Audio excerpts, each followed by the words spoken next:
Ciao everyone, and welcome back to Growth Talks. My guest today is Massimo Chieruzzi. Massimo, welcome and how are you today? Thank you, Raffaele. Thanks for inviting me. Oh, good. Struggling between, quarantine at the kindergarten with a kid. Usual stuff that everyone is going through nowadays. The usual. I would say the usual in the last couple of years. Yeah, unluckily, yes. So I want to start with with a simple one, with a classic. Just tell about yourself. So what are you working now? Cool stuff, cool projects, a little bit of your background, so who you are, what you love, stuff like that. Sure. So I'm Massimo Chieruzzi. I'm basically a nerd. The way I define myself is jack of all trades, master of none, because I like a bit of everything. I'm very horizontal, but I would say I'm not really an expert in anything. So I know how to write code, but I'm a terrible coder. I love marketing, but I don't do marketing as a job most of the time.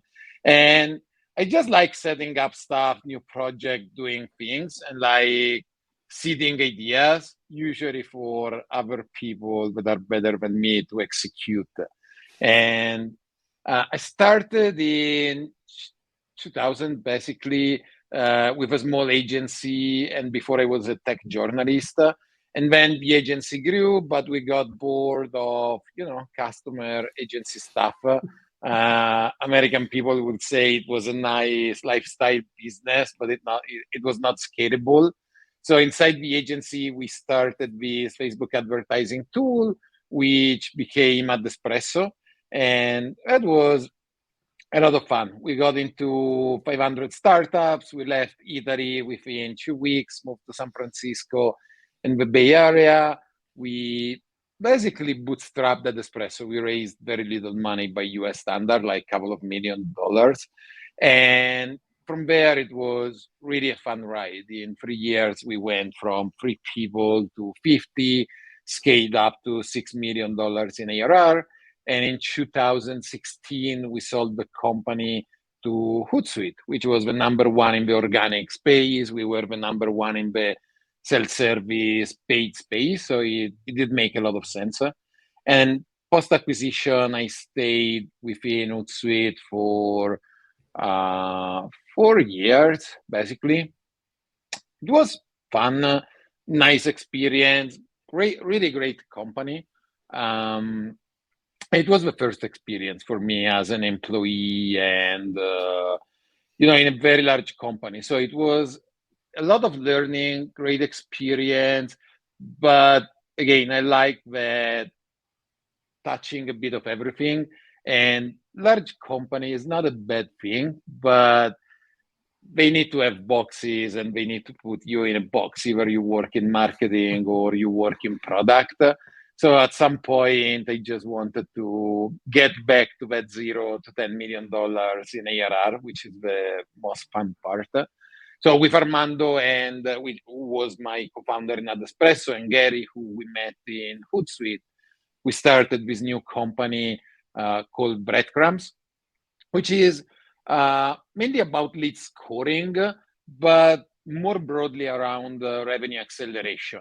So it touches a lot of things from scoring to PLG, product-led growth. And it's really about breaking down the silos within companies, making that accessible, and using the data to accelerate revenue. Whatever is accelerating trial to paid or reducing retention or increasing retention and reducing churn or finding upsell opportunities. We really help companies find all those hidden revenue opportunities that they already have within their data, but it's extremely challenging to highlight. And 2 years in, a lot of fun so far. We are scaling the team. We got into Y Combinator, which was very nice experience. And at the same time, right now, playing with my blog, just as a way, I don't know, to distress, write my bad code, and test new marketing stuff without the risk of like screwing up a proper company. I have a few questions about this new project. No, Breadcrumbs, the new company and Lean Scoring, but in a moment. I want to go back for a second when you said, I'm not a specialist. I'm kind of, jack of all trades, master of none. And I feel you. I'm exactly the same way. Yeah. I'm not a specialist. I don't want to be a specialist, and I'm proud of that. uh, how do you manage to make people understand this kind of approach to I like different things and I want to do a lot of different things when you talk like with an investor, with a client, with a partner. Sometimes they can be scared by that. How can you communicate this is like as a superpower, not as an handicap? That's actually a great question. Actually, I think I never had in an investor meeting anyone really objecting to that. And nowadays it's easier, of course, because we sold AdEspresso, we did a couple of successful stuff. So there is less questioning. Actually, that became a superpower. Uh, Generally speaking, I think it's a major issue if you are looking to apply as an employee Mm, in a large company because they require specialization, and which I don't think it's bad. I think everyone's brain work in a different way, and even for myself, when I'm hiring a developer, uh, if right now I need a backend developer, I prefer to hire the super specialist that will do the job rather than the generalist that knows 20 languages, 19 of which we don't care. That's a that's something that I would appreciate in a CTO role. mm, Uh, but for a developer role, I don't appreciate it. Same. I think it really goes down to a level of seniority. So I think it's very challenging to be a generalist when you are getting started mm. because at the lower end of the spectrum, when you get started working, usually people look for a specialist. As you move up the ladder and you become a manager, an exec, or you are a freelance or you are starting your own business, that's a superpower. If you are looking for a full-time job in a company and you are just getting started, my advice would be not to advertise too much that you are a generalist, and unless it's a small startup and they are looking for someone that can do everything. Yeah. But even then, if you are just getting started, probably you know a lot of stuff, but you are not good at any of that. So my Mm. advice would be first find something that you are very good at, and then get broader and get more horizontal and get more generalist. Mm. That's a good point, actually.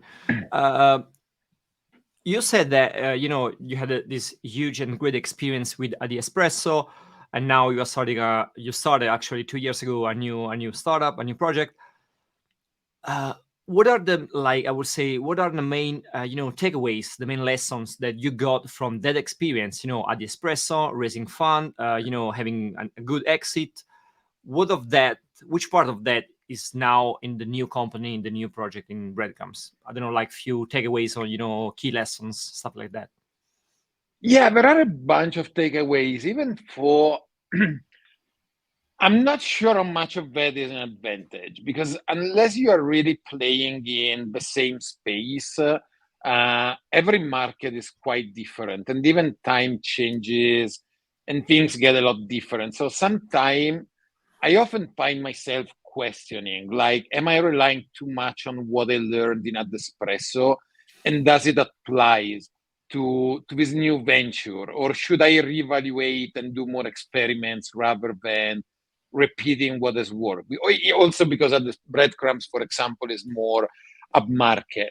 So it's less Mm. about self-service, attracting a lot of traffic, is more about fewer traffic, but more qualified, sales motion, larger customer. I think generally speaking, the key takeaways are uh, the first one, which is very personal, is don't be afraid of hearing no. When we got started with AdEspresso, I was super scared when I didn't want to apply to 500 startup because I was like, oh, these guys in Silicon Valley are super smart. And if they tell me no, probably they know better than me, and it's the end of a dream.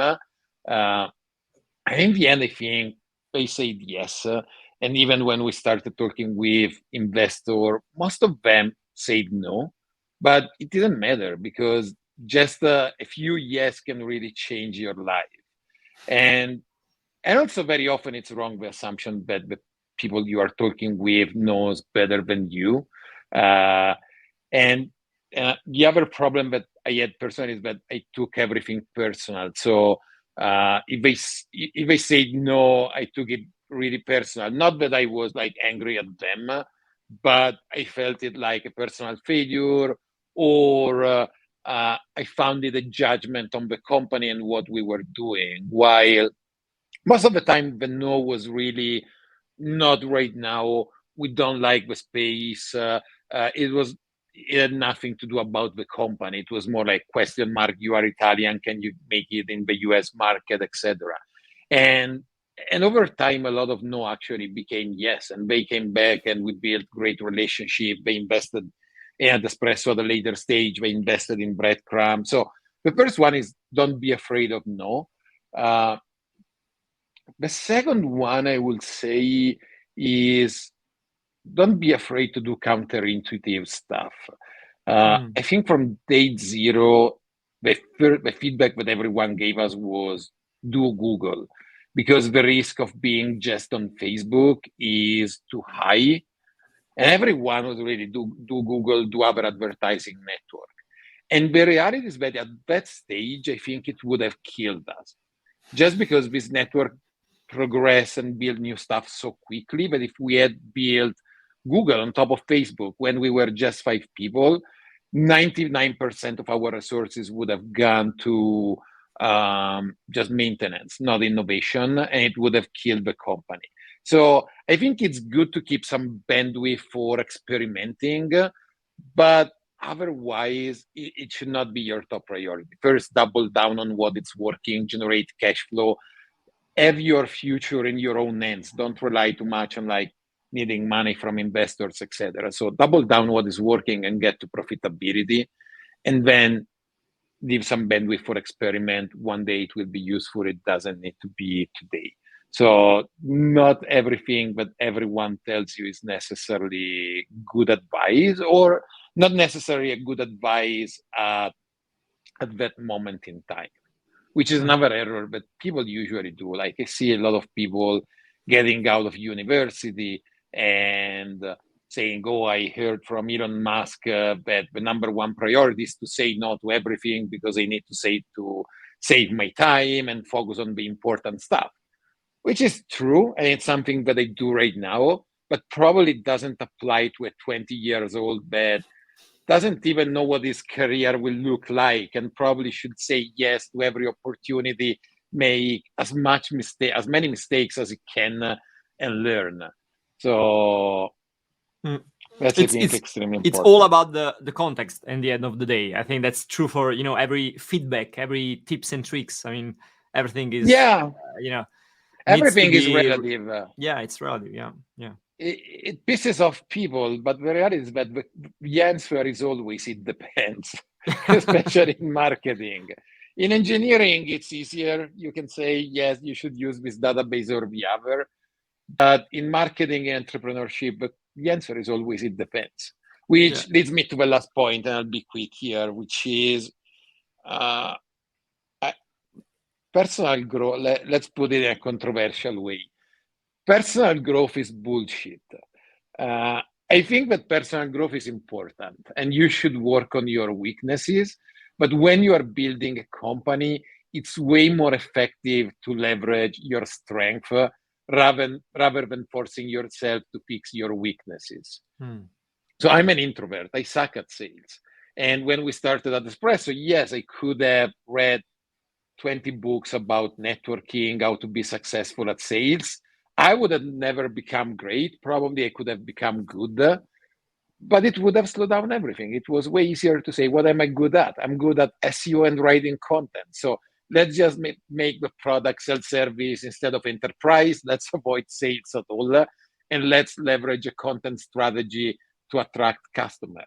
I think that then you can get co-founder to compensate your weaknesses. Like me and Armando, completely opposite characters, and we are really complementary. It's amazing to work with him. But I think when you are starting a business, when you're doing something, the shortcut is always to understand how you can get to the final result, leveraging your strength, the strengths that you already have, rather than changing who you are to adapt to someone else's advices or to what other people are doing.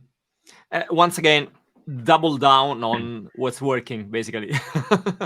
Yeah, And find partners. That's the key. I mean, if you know that you suck at something, just find someone else that you know is better than you in that area, and that's easier or quicker also. it's So very challenging to find that person. For I think yeah, yeah. 35 years, I've always been for like an odd number of co-founder lower than three. So basically, like being a solo founder. But then, yeah, I met Armando, and it's great to work with him. But it's very Mm. challenging, I think, to find that good Yeah, it is. dynamic with a co-founder. It is, but if you think about it, it's probably one of the also most important part of building a successful Yes, business. So in its time, yeah, and a lot of experiments as well. But at the end of the day, it makes a huge difference. And talking about experiments and content, you were briefly talking about content. One of the things that I love the most, I remember from the AdEspresso back the days. You had this huge what was the name? Ad library, something like that. Facebook ad library. It was great. It was yes, this huge library of like ads on Facebook and Instagram with examples and everything was super with labels and industries was great. I've always loved the way that you guys have built, let's say, tools as a as a marketing channels. Some people call it tool as marketing or engineering as marketing, and I can see that you are doing the same thing with the new company as well, and also with your personal blog, and that's quite crazy for yes. me. Do you want to tell us a bit more about this channel, why you use Sure. it so much, and if it works for you? I think so, but tell us more. It works extremely well. I'm a huge fan of the strategy. To add another definition, which I think is, I'm not sure, I think it's from Rand Fishkin, which is code as content, Code as which I content. like a lot. Yeah. I think tools are a great way because, in the end, if you think of what are your objective for a blog, for a company, whatever you are building, you want to generate traffic as a way to generate leads and then to generate customers, of course, if you are selling something. And on the side, as a marketing person, you also want SEO, you want to get traffic for your overall blog, which requires backlinks, which are extremely hard to get, as you know. So tools can be the solution to all of this, especially because tools, if you get the idea for the right tool, building a simple tool can be as cheap as writing content. Just to give you an example, 1 month ago I released on my blog a free Chrome extension that blur out information. I didn't write a single line of code. I just had the idea, which actually I copied from someone else. I just saw an extension that was like $50 doing that. And I was like, that's $500 of code. It's super simple. It should be free. So I just copied it, to be fair. And a SaaS copywriter usually charges you $500, $600 for a good piece of content. So the cost is comparable, might be higher. Let's say it's 2K. But when you build a product, then you can build a product launch strategy, which, because tools have a way higher perceived value than a blog post. So if you start sending too many emails, hey, I wrote this blog post, most of the people are, yeah, I don't care.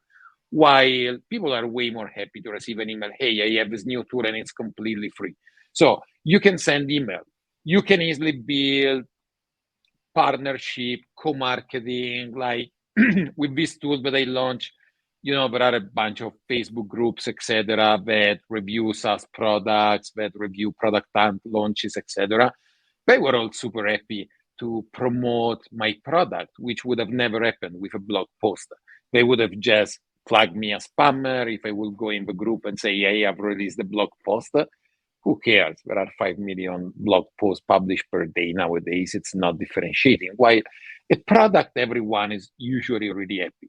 You can use Product Hunt and all those websites, Reddit, etc., which you can use for product launches, which don't generate an everlasting traffic, but they give you that boom, initial boom that sends those 2, 3, 5,000 visitors in the first days and spread the word. So it generates branding. Um, in a blog post, if you are lucky, even if you do a content upgrade, like the ebook or the downloadable format, if you are lucky, you will get 5-10% conversion rate. On a tool, you will probably, if you get the right tool and if you don't have too much friction at signing up, you will probably get 50% conversion rate. The last product that I launched last week, it's a gallery of screenshots. Again, paid someone $600 to start data entry, build the backend of WordPress by myself, plus with the agency that helps me. It was super cheap, less than 2K in building. And I got, as of today, after a week, I would say 7,000 visitors just from Product Hunt launch, and 900 people sign up to use the tool, which is huge. I mean, if you think of the cost per acquisition of $3-4 as an average, that's great ROI from Yeah. building the tool, and it keeps generating lead. So that's amazing. And the other great asset is that the tool generates way more backlinks. Mhm. Nowadays, it's extremely tough to get backlinks organically to a blog post. Either you do outreach or you are Rent Fishkin, you are like brand name, Peplaya. Okay, they are going to generate links just with a brand and the large audience that they have on Twitter. I'm not that lucky and not that famous. Um, or as we did with AdEspresso, you generate really crazy quality content. Like you leverage your own internal data to publish Facebook statistics, which no one else does. That kind of content generate links, but it's very challenging to build. A tool, it's way easier to generate links organically. Just from product launch, I probably got 10, 20 links organically without doing anything. And the great thing is that even for the link to the free tool, it's also Jewish that it's gonna spread to your whole blog. If you don't have it anymore, but if you look at the Espresso statistics, when we launch the ad gallery, it really does a huge jump. There is a huge step when we launch the ads gallery, and it goes down a bit after the launch, but not that much. It was the Mhm. only free ads gallery everyone linked it. Even authority in the space, like John Loomer, Mary Smith, all the big names, usually, even though they were good friends of ours, they would not link at Espresso just because with a blog we were a competitor and their main business is education. And of course, you do education on Facebook Ads Manager, which is 90% of the market. You don't do education on at Espresso. That's totally fair. But when we released the free WordPress tool for adding Facebook Pixel, when we released the Ads Gallery, it was free and it was just too good to ignore. So even John, Mary Smith, and all those people that started giving us backlink and talking about the tool. So I think it's one of the best way of doing marketing and one of the more underrated and underused right now. Very few companies are smart enough to consistently build this tool to generate traffic. On my blog, I'm trying to launch at least a product every couple of months now. Yeah, I can see that. And I was thinking, probably there are also two more, great advantages on building a tool instead of writing a blog post. One is that tools are usually, evergreen. and blog posts not always are evergreen. I mean, some are, but most of the time when you write a piece of content, it can be really, really old, like in a couple of months. But if you write Yes, a great tool, it can be there forever, like for years, generating, traffic and leads and customers.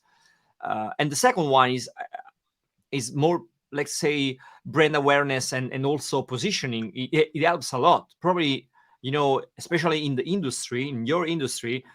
It helps you, grow your influence and, and the way you position yourself in that industry. Is that true? Was it also true for you? absolutely. Yeah, absolutely. It's just fantastic. Like people would use the ads gallery without knowing that we had a Facebook optimization tool, and they would just sometimes we got emails saying, "Hey guys, you did such a great job with the gallery. Can you recommend us a great tool for Facebook advertising?" We're like, actually, we that's our business, but it generated a very high amount of brand awareness, and yes, usually they are evergreen. It's you need to find that sweet spot of useful tool, but also has a keyword that generate a lot of traffic, like the Mm. ads gallery. That's why I'm not very fancy with branding. Like the latest gallery that I launched is called SaaS Example. The ads gallery was called Ads Gallery, just because we wanted to go after those keywords that had very high volume. With Breadcrumbs, we released the free email validation tool, Mm. and really with very little outbound. I don't know how it's possible, but we are outranking companies like Zero Bounds that Hmm. do email validation as the main business and have been around for 4 years. We are ranking like in the top three for most email validation. It's generating tens of thousands of visitors just with a free tool. Yeah, I saw that So one on the website, and I really appreciated the fact that you are doing that both on, your personal blog and your company website. How do you manage that, and why you are doing twice the work? No, it's just two completely different things. I mean, the company Mm. is the company. We have a team, we have our own engineer, and we build our own tools. And on my personal blog, it's different set of tools. Not, I don't have an email validation on my website, and it's just something that I do for passion. So it's just I have this issue. I need to blur data when doing Zoom call. I just build it for me, and then I release it to everyone. It's the blog is my uh, distress thing, and also I think one of my biggest pain point when we sold at Espresso was not the brand, not the company by itself, but it was really the blog, which was my creature, and thinking that I would have to restart from scratch with a blog was really painful for me, but the audience. And back then, I had a very strong personal brand, but it was very tied to AdEspresso. Mm. So on Breadcrumbs, I'm focusing on product. There are a lot of things that I love about marketing and that I love to experiment with. So I just started the blog to build that audience that is related to me, not to the company, and as a way to do marketing experiments by myself. And then if they are useful, apply them to Breadcrumbs or Yeah. recommend them to the marketing team at Breadcrumbs. Yeah, that's pretty cool actually. And uh, you spoke just for a second about, launching on Product Hunt and reaching out to communities. What's your process? What do you usually do? So you have an idea, you start writing code. What are the main, like, I don't know, steps from when you have an idea for a tool for at, the moment of launch of that tool? So in my case, it's a particular framework. So first of all, it's super dumb tools that I'm releasing. So for this stuff, I'm not doing validation, etc. It will just take too much time. I want to build stuff that can be delivered in a month. I don't want to spend 2 weeks validating doing customer interview. It's very cheap to build them. It's way faster to make as many experiments as possible. If one is a miss, fine, I've lost 1K, but I've not lost one extra month into doing validation. So usually I come up with the idea for a problem that I want to solve, something that I see everyone is interested in, but there is no free solution. AppSumo is a great place to get that kind of inspiration, because right now it's really filled with fairly cheap products that can be built overnight. So sometimes I see stuff there and I think, okay, this is simple to build and it should be free. Then the next step for me is usually I start writing the code, and after 1 week I say, okay, this was fun. I'm 30% in. I've proved myself that I could build it, but it will take me forever with all the stuff that Breadcrumbs is still my main work. So I do the stuff at night. So after a week, I say, okay, it was fun. I'm never going to finish it. So I usually go on Upwork and find someone to restart from scratch, but actually finalize it. And that's the good side of being a generalist. Like, I'm not good coder enough to write a product, especially a complex product, but I'm good enough to speak with developers, interview them, understand if they are good, and understand what direction they need very clear, what direction I can leave them to figure out by themselves. So I just find someone on Upwork or within my network, write specs, I do some balsamic mockups or Figma, just to give them a broad idea of what I want accomplished. And usually the cost is not too much. I also add redundancy. So if we are in the $500 range, even I have someone that I trust, or I give the same project to two different people, because when you're dealing with Upwork, that's the trade-off. It's cheaper, but on the other side, there is not a lot of consistency in the outcome. So especially if I want to find a contractor for the long term, I usually like to test a couple, if not four. Maybe I think of a first iteration that can be free, that can be executed with a couple $100. I give it to four people, and then with a one that actually delivers a good results, I move forward and I let them finish the project. Once the project is there, it's just like creating the collateral, so pages on the blog, all the assets for social sharing, etc. And then I schedule everything on Product Hunt, and the day before the launch, I start reaching out to a bunch of people. I post in relevant groups, one of which is your on Facebook, and then just LinkedIn, Facebook post to my friends, asking them for upvoting. I have to say, I don't stress out too much the upvoting part. I think if you are a SaaS company, a proper business with funding, etc., and if you are launching on Product Hunt, there is a branding, a perception angle. So of course, if you launch on Product Hunt and you end up being 10th, 12th, 20th, that's tough to swallow for investor, for potential customer, etc. That's bad. So you really have to push hard, pinging everyone in your network for upvotes, etc. But it's really a matter of perception and vanity metrics. If you ask everyone for an upvote, you will end up fifth, fourth, third.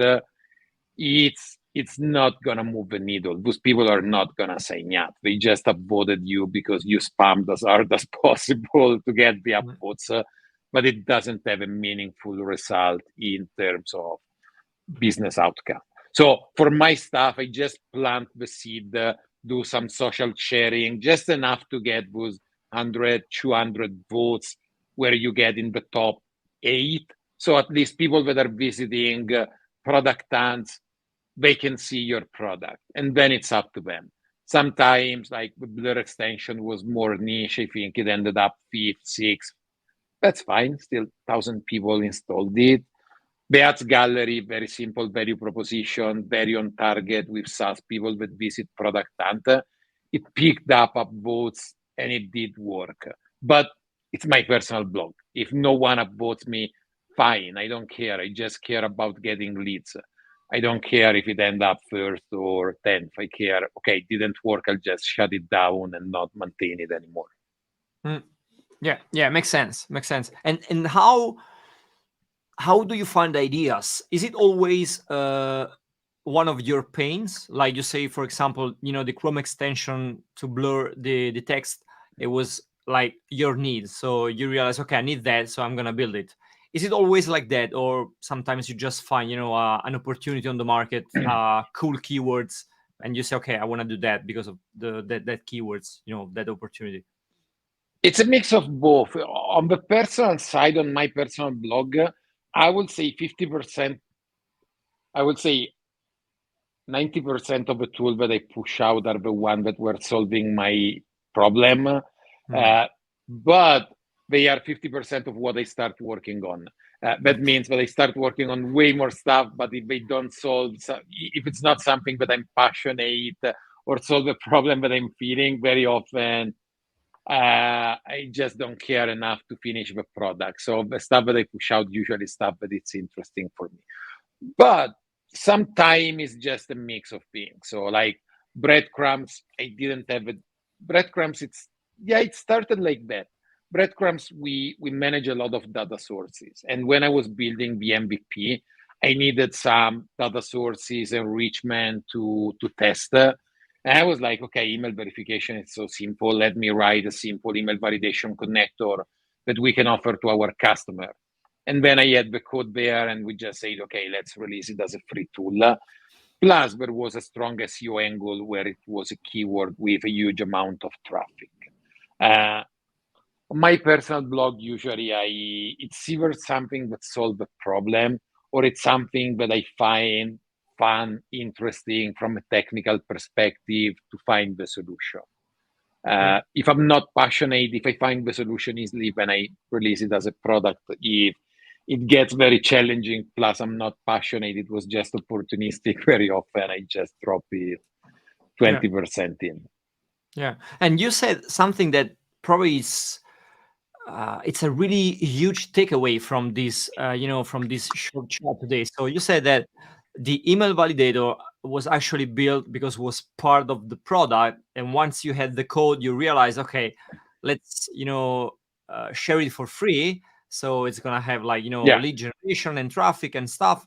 So this is something that actually a lot of companies can do. I mean, you guys probably already have in your like main product, a small part of that product, like a branch, and you yeah. could release that for free as a marketing channel And to drive yeah, traffic and and generate leads.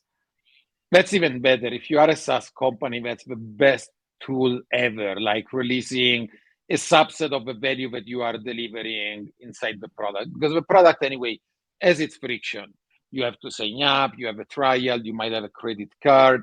It's a bigger product, you need onboarding, etc. But if you can find a small piece of value within the product and release it for free in a very digestible, very like Mm, quick to deliver value way, that's amazing, because then it's not just great for like lead generation at the lead level, but also for bringing in people in product.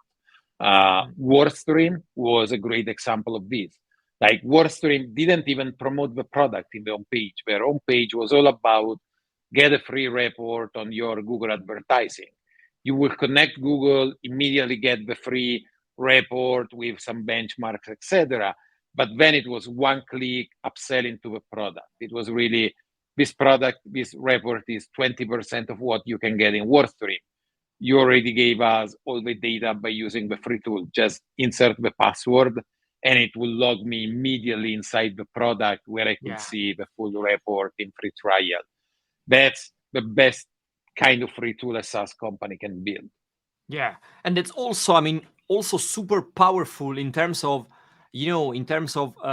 the funnel you're building, because you are swapping, the activation moment and the acquisition moment.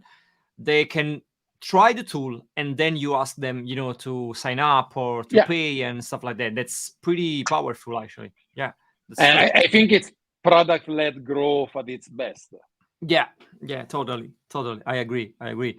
And what are some of the cool tools that you are using in, I don't know, last couple of years, or something cool that you discovered, not something that you built, but marketing Yeah, tools yeah. that you love and you are using it every day or in your daily routine? There are a lot of tools. I'm just thinking at the ones that are probably not been mentioned hundreds of times. Of course, Ahrefs, SEMrush are the one where I spend most of my day. Uh, Being a very unorganized person, Notion has been pretty life changing for organizing both the company, but also all my personal life, collaborating Notion. It's something that I love. What else? Let me think. I'm using this nice little tool called Hype Fury, Hype which Fury. is, Okay. yeah, it's a Twitter tool. It just does Twitter, but it does it fairly well. A very nice interface, very focused on writing, with a strong focus on writing threads. I Mm, suck at Twitter. It helps me stay a bit consistent. It also has some very nice feature for like affiliate marketer. Like you can create automatic engagement. You can tag some posts as these are my money making tweets. Do retweet one of them every Friday, every Tuesday. It's really nice. Like small product that was bootstrapped and it's actually growing very well. What else? Let me see all my 20 open tabs here. Loom, I'm using a lot Loom mm, nowadays. I kind of hate making call, and Loom is really, it started as a free tool for recording quick video to send to customers. So I think it started as a sales tool to do video engagement with prospects and customer. I think it's very good also for like asynchronous communication, mm. like my content writers. I have great content writers. They can write great content. They cannot add thought leadership because they are not industry expert. So I find it super simple to record quick Loom where I just give them that 5 minutes recording of a thought leadership, quick high level brief of the content so that they can create a great content, but also have some unique point of view inside, which is challenging. And even with developers, with people that I don't collaborate very closely with like every day, like my dev team, my design team. But like all the contractors, I'm loving Loom to communicate with them. What else? ConvertBox. ConvertBox is a nice tool for lead generation pop-ups within your Mm. blog. It's up pros and cons. It's cheap. It's a lifetime deal, not the Absumo kind of lifetime deal. It's their business model, so they get all the money. An expensive lifetime deal. It's like $400, but most of the very good tools can get up to $100, $200 per month. So for one hundred Yeah. dollars lifetime, it's a steal, and the product is super sophisticated. You can literally do everything. You can generate box to embed within your blog. You can generate pop-ups.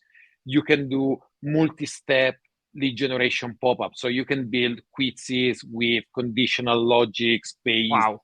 on answers. You can trigger JavaScript for like Facebook pixeling based on the answers that they gave to each step. So it's a super sophisticated tool. I love it. The big con is that it's been acquired, and in the last 6 months, they have not released any update. Okay. What's the name again? So, ConvertBox. Okay, ConvertBox. I'm gonna check it out. It's basically a clone of ConvertFlow, which is the Yeah, yeah, yeah. proper SaaS tool, proper company. ConvertBox, I think, I don't know which one started first, but ConvertBox is a copy of ConvertFlow, I guess. Sorry if it's the other way around, but it's $400 lifetime. Yeah, The only yeah. question mark is how long that lifetime is gonna be. Yeah, yeah. And the last one, Massimo. Let's talk about books. What are you reading right now, or what are the best books that you have read in the last, let's say, couple of years? Uh, Business, marketing, entrepreneurship, whatever. I love reading books. It's with a company, a personal side project, and a kid. which is a very time-consuming not side project. The kid is the main business, but then there is Breadcrumbs, then there is my blog. I don't have a lot of time to read, which sucks because it's something that I love. My number one book, actually, if you go on my blog, divbyzero.com, I published a list of top marketing books according to me just 3 days ago. So you can go there and get all of them. I think one book that I always recommend is Lost and Founder by Ren Fishkin. One, I love Ren Fishkin. He's a friend. He's an amazing person, really a great human being. And two, I think it's the best, especially for Italian people, but very often get this idea of Silicon Valley with a very American narration, narrative. So unicorns, pooping ice cream, etc.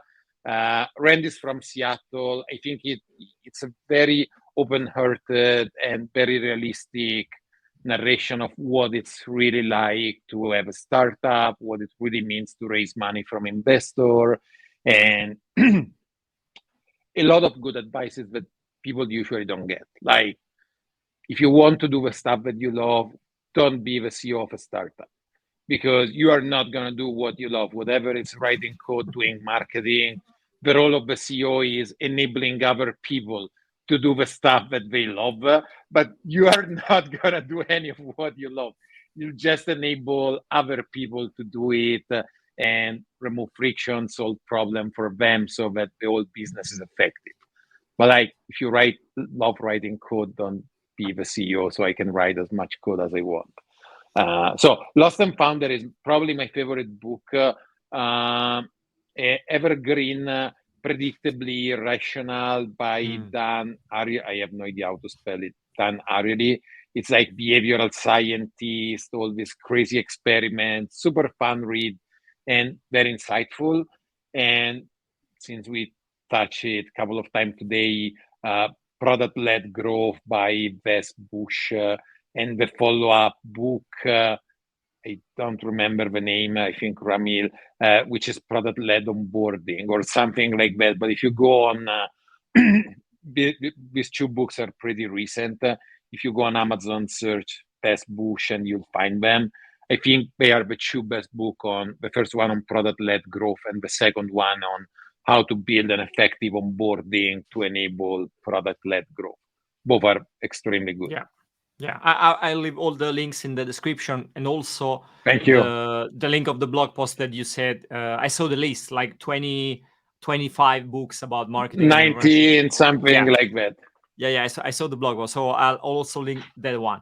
Massimo, thank you for your time. It was really, really great to talk with you, and I think there were a lot of cool and useful insight, tips and tricks and cool information. So thanks a lot for your time. It was a pleasure.